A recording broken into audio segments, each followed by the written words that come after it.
प्रेरित चरित अध्याय 15 वाक्य संख्या 22 से 31 तक। तब सारी कलीसिया की सहमति से प्रेरितों तथा अध्यक्षों ने निश्चय किया कि हम में कुछ लोगों को चुनकर पौलुस तथा बरनाबस के साथ अंताकिया भेजा जाए।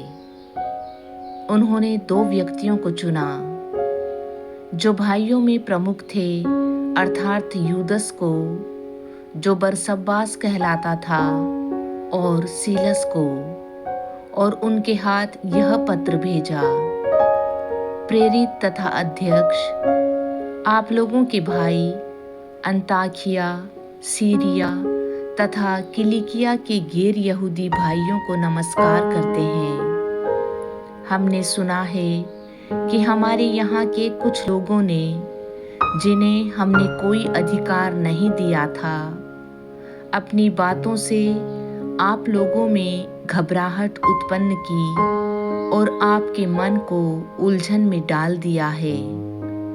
इसलिए हमने सर्वसम्मति से निर्णय किया है कि प्रतिनिधियों का चुनाव करें और उनको अपने प्रिय भाई बरनाबस और पौलुस के साथ, जिन्होंने हमारे प्रभु ईसा मसीह के नाम पर अपना जीवन अर्पित किया है, आप लोगों के पास भेजें।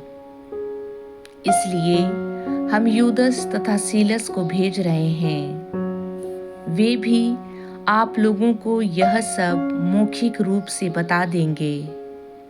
पवित्र आत्मा को और हमें यह उचित ज्ञान पड़ा कि इन आवश्यक बातों के सिवा आप लोगों पर कोई और भार न डाला जाए।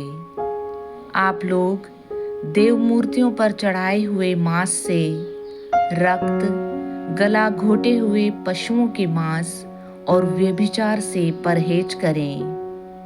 इनसे अपने को बचाए रखने में आप लोगों का कल्याण है। अलविदा। वे विदा होकर अंताकिया चल दिए और वहां पहुंचकर उन्होंने भाइयों को एकत्र कर वह पत्र दिया। पत्र की सांत्वनापूर्ण बातें पढ़ने के बाद लोगों को बड़ा आनंद हुआ। आज का सुसमाचार संत योहन अध्याय 15 वाक्य संख्या 12 से 17 तक। मेरी आज्ञा यह है, जिस प्रकार मैंने तुम लोगों को प्यार किया है, उसी प्रकार तुम भी एक दूसरे को प्यार करो। इससे बड़ा प्रेम किसी का नहीं कि कोई अपने मित्रों के लिए अपने प्राण अर्पित कर दे।